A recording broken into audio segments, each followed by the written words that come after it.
नमस्ते दोस्तों, कैसे हैं आप। आशा करता हूँ अच्छे होंगे। जैसा कि भारत और अमेरिका के संबंध अच्छे हो रहे हैं, जिससे पाक मीडिया में खलबली मची हुई है। दोस्तों, पाक मीडिया ये भी कह रहा है कि अमेरिका बेईमान है और पाकिस्तान को उससे कोई उम्मीद नहीं रखना चाहिए। लेकिन आप तो ये जानते ही है कि जब तक अमेरिका उसे डॉलर दे रहा था वो अच्छा था, लेकिन अब उसने डॉलर देना बंद कर दिया तो वो पाकिस्तान के लिए बेईमान हो गया है। अमेरिकी राष्ट्रपति जो बाइडेन ने फोन लगाकर मोदी जी से बात करी है, लेकिन इमरान खान से उन्होंने अभी तक बात नहीं की है। इससे पाक मीडिया अंदाजा लगा रहा है कि अब अमेरिका की नजर में पाकिस्तान की कोई अहमियत नहीं है। वो सिर्फ एक पाना पेचकस और टायर उठाने वाला हेल्पर बनकर रह गया है। और अमेरिका भारत की सहायता इस क्षेत्र में इसलिए ले रहा है कि उसे चीन को रोकना है। और इस क्षेत्र में भारत के अलावा कोई दूसरा देश नहीं है जो अमेरिका की सहायता कर सके चीन को रोकने में। तो वीडियो बड़ा ही मजेदार है, तो चलिए हम वीडियो देखते हैं और आगे की बात हम वीडियो के एंड में करेंगे। चाइना का जो इन्फ्लुएंस है वो उसके लिए अमेरिका ने भारत को तैयार किया हुआ है। तो एक बड़ी डेलिकेट सी सूरत हाल है। लेकिन इस सारी सूरत हाल में जो सिग्नल्स आ रहे हैं, अभी तक प्राइम मिनिस्टर इमरान खान से अमेरिकी सदर जो बाइडेन की टेलीफोन पर गुफ्तगू नहीं हुई, नरेंद्र मोदी से जो बाइडेन ने गुफ्तगू कर ली है, जो इस बात की इंडिकेशन है कि बहरहाल अमेरिका की जो तरजीहात होंगी इस खित्ते में वो उसमें इंडिया बड़ा सरे फहरिस्त होगा।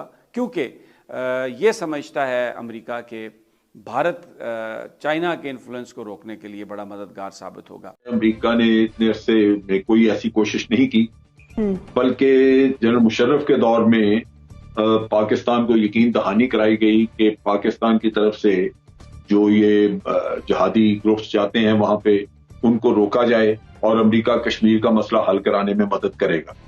लेकिन वो जिहादी ग्रुप तो चले गए, वो उल्टा पाकिस्तान के खिलाफ लड़ना शुरू हो गए और कश्मीर में वहीं का वहीं रहा मसला और अमेरिका ने उसके बाद कोई कोशिश नहीं की। उसके बाद हालात अब बदल चुके हैं। अब तो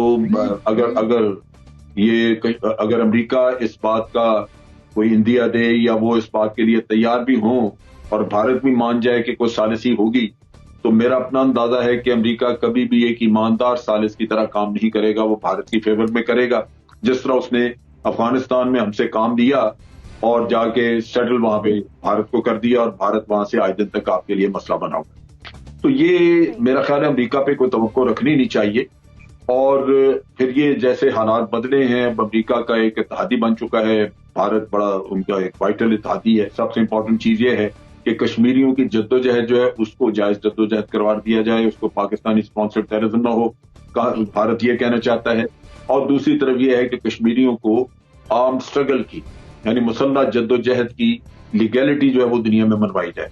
वो आपका यूनाइटेड नेशन का चार्टर सपोर्ट करता है और फिर पाकिस्तान उनकी मदद करे। मेरा ख्याल हमारा यही रास्ता होना चाहिए, बजाय इसके कि हम अमेरिका पे तकिया करें। ठीक है नासिर चुगताई साहब, क्या अमेरिका ईमानदार सालिस साबित नहीं हो पाएगा? क्या हम ये तवक्को ना रखें? नहीं, तो बिल्कुल वो इंतहाई बेईमान सालिस है और होता साबित भी हुआ है।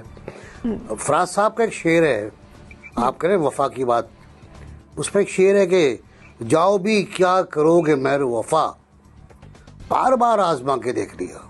वाह।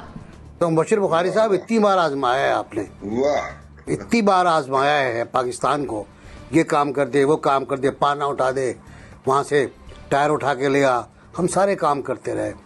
हमने हर वो काम किया जो हमारे मुफाद में नहीं था अमेरिका बहादुर के कहने पर, और हमें मिला कुछ नहीं है, वो ठेंगा मिला। वो फिर बार बार छोड़ के हमें जाता रहा और हम गाते रहे, आप फिर से मुझे छोड़ के जाने के लिए आ। अब फिर यही हो रहा है। लेकिन ये जो बयान आया है, पहले तो ये गौर कर लें आप कि 9 फरवरी को जो बाइडेन ने फ़ोन किया मिस्टर मोदी को और ये कहा कि हम जमहूरियतें दहशत गर्दी के खिलाफ मिल के लड़ेंगे। यानी अमेरिका, अब इससे कोई मतलब भी निकाल लें आप, मैं नहीं जानता इसका मतलब क्या है, इसका तर्जुमा क्या है। फिर अमेरिका ने दोबारा एक ट्वीट जारी किया जिसमें जो बताया था आपने, जिसमें कहा गया भारतीय जम्मू कश्मीर। उस पर पाकिस्तान ने एतराज़ किया, बहुत सही एतराज़ किया पाकिस्तान ने कि भारतीय जम्मू कश्मीर कैसा हो गया। चुनांचे कल उसकी वजाहत की गई कि हम अभी तक जम्मू कश्मीर को दो मुल्कों के दरमियान मुतनाज़ा इलाका समझते हैं। अब बस यहाँ तक तो बस है, इसके बाद क्या कर सकता है अमेरिका मजीद? अगर बहुत किया उसने तो वो भारत से कहेगा भाई बात कर लो यार, पाकिस्तान से डायलॉग कर लो कश्मीर के मसले पर, और फिर वो डायलॉग होंगे, फिर मसाइल होंगे, और फिर दोबारा। लेकिन मोदी गवर्नमेंट इस मोड में नहीं है, इस मोड में नहीं है, और पूरी तरह इस बात पे निसार है कि अमेरिका भी इधर ज़्यादा तवज्जो देने के बजाय चीन पर अपना मुहाज मजबूत करने की कोशिश करेगा, चीन के खिलाफ भारत से मिलकर। अफगानिस्तान पाकिस्तान उसके लिए ज़्यादा अहम नहीं रहेंगे। ये बिल्कुल दुरुस्त है कि अफगानिस्तान में अमेरिकी फ़ौज जो 2500 के करीब है, 2500 प्लस कंट्रैक्टर्स, तकरीबन 50-60 हज़ार होते हैं, वो मौजूद रहेंगे। और फिलहाल अभी वापस नहीं जा रहे वो, क्योंकि ट्रंप की पॉलिसी को वो रिवर्स कर रहे हैं। लेकिन ओवरऑल पाकिस्तान के हक़ में कुछ नहीं है, बेवफाई है। अगर हम फिर इस्तेमाल हुए तो मामला ख़राब हो जाएंगे, फिर हमें मिलेगा कुछ नहीं। ठीक है सोहरवर्दी साहब, जिस तरह अभी एनबीसी ने कहा कि एक तो अपने मफादात भी हैं, और ये जो गठजोड़ है अमेरिका और भारत का, इसके साथ अमेरिका का एक इंटरेस्ट ये भी है कि चाइना इमर्जिंग पावर के तौर पर ऊपर ना आए। तो इस तरह अमेरिका अपने मफादात को अगर मद्देनजर रखता है, क्या नेक्सस में कोई चेंजेस आ जाएंगे अब?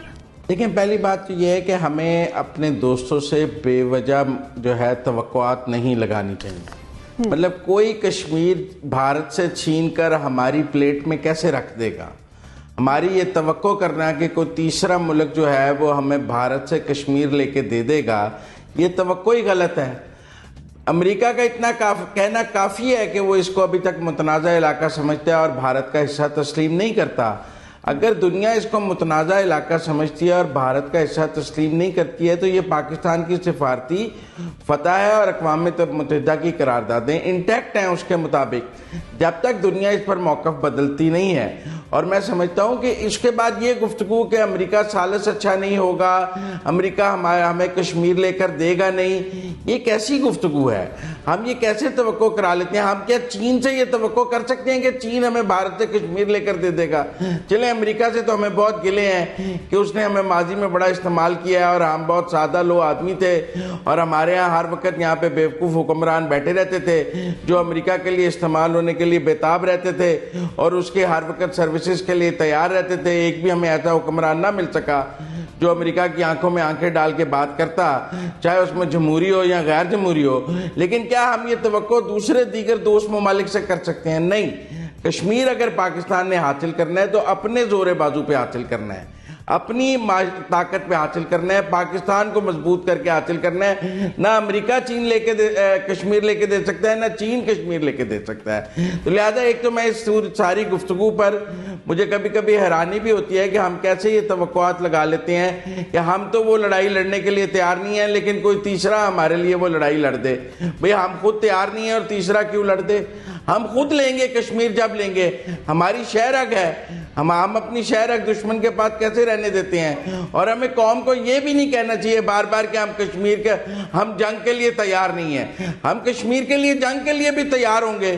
जब हम ये बात कहेंगे तो दुश्मन को पता लगेगा ना कि इस पर जंग भी हो सकती है, लिहाजा इस पर बात करनी है। जब हम पहले ही कह देते हैं कि जंग तो हमने करनी नहीं है, आप वैसे हमसे बात कर लें, ये क्या नैरेटिव है और ये क्या डिप्लोमेसी है? आप उनकी डिफेंस डील देख लीजिए इंडिया के साथ, उसके अलावा उनकी ट्रेड आप देख लीजिए इंडिया के साथ, और फिर वही जो चाइना वाली बात है, चाइना के सर पे आपने बैठना है, आप अफगानिस्तान भी नहीं छोड़ेंगे। खित्ते में आपको, पाकिस्तान पे आप ट्रस्ट नहीं करते, खित्ते में आपको एक ज्यादा ट्रस्ट वर्दी मुल्क की जरूरत है जो कि भारत की सूरत में आगे आ चुका है। तो ऐसी सूरत हाल में मेरा ख्याल है कि कोई भी एक्सपेक्टेशन रखना वो मुनासिब नहीं है और ना ही वो कुछ करेगा इससे ज्यादा। कितनी दफा डोनाल्ड ट्रंप ने कहा था कि मैं सालसी का किरदार अदा करने के लिए तैयार हूं, लेकिन क्या हुआ? वो सिर्फ एक बयान ही रहा। तो अगर वो उस जैसी पर्सनालिटी ना कर पाया तो जाहिर है डेमोक्रेट से और जो बाइडेन जो कि काफी सीजन्ड पॉलिटिशियन है, मुझे नहीं लगता कि उनसे ये तवक्को रखना ठीक होगा। हाँ, अलबत्ता ये कि बयानात हमें ऑन एंड ऑफ हमारे हक में नजर आते रहेंगे, जैसे कि हमने ये देखा है कि कश्मीर के सेंस में। लेकिन हैविंग सेड दैट, जो पॉलिसीज हैं वो इंटैक्ट रहेंगी। बिल्कुल इकोनॉमिक इंटरेस्ट की बात हो चुकी है, डिफेंस डील की बात हो चुकी है। एक और चीज ये कि आप देख लें कि अरब वर्ल्ड से कितनी कुर्बतें इख्तियार की हैं गुज़िश्ता अदवार में ये इंडिया ने, और वो भी इसी वजह से हुआ है क्योंकि यूएस का उसमें एक बहुत अहम किरदार था। वो भी ट्रंप रिजीम के होते हुए ही हुआ है। तो जाहिर है वो तो आप समझें कि उनके ताल्लुकात तो उनसे और ज्यादा करीब तर हो गए हैं और मुआशी भी जो इंटरेस्ट हैं वो भी बढ़ते जा रहे हैं रोज ब पाकिस्तान हर समय कश्मीर कश्मीर करता रहता है। कभी वह चाहता है कि अमेरिका उसे भारत से कश्मीर दिला दे और कभी वह चीन से उम्मीद रखता है, लेकिन जब से भारत ने लद्दाख में चीन को लताड़ा है तो उसकी ये उम्मीद भी टूट गई है। अब वह समझ चुका है कि ना ही अमेरिका और ना ही चीन उसे भारत से कश्मीर दिला सकता है। पाकिस्तान मीडिया ये भी कहता है कि पाकिस्तान को भारत से युद्ध का एक ऑप्शन रखना चाहिए, लेकिन वो ये बात भूल चुके हैं कि वो कश्मीर के लिए भारत से 3 जंग कर चुके हैं, लेकिन उन्हें हर बार मुंह की खाना पड़ी है। जब से मोदी जी ने पाकिस्तान पे सख्ती दिखाई है, पाकिस्तान शांति की बातें करने लगा है और वह चाहता है कि भारत उससे बैठकर शांति से बात करे। लेकिन मोदी जी ने साफ तौर पर कह दिया है कि जब तक पाकिस्तान आतंकवाद को बंद नहीं करता, उससे किसी भी तरह की वार्तालाप नहीं होगी। अगर आपको ये वीडियो अच्छा लगा है तो वीडियो को लाइक शेयर जरूर करें। मिलते हैं अगले वीडियो में, तब तक के लिए जय हिंद, वंदे मातरम।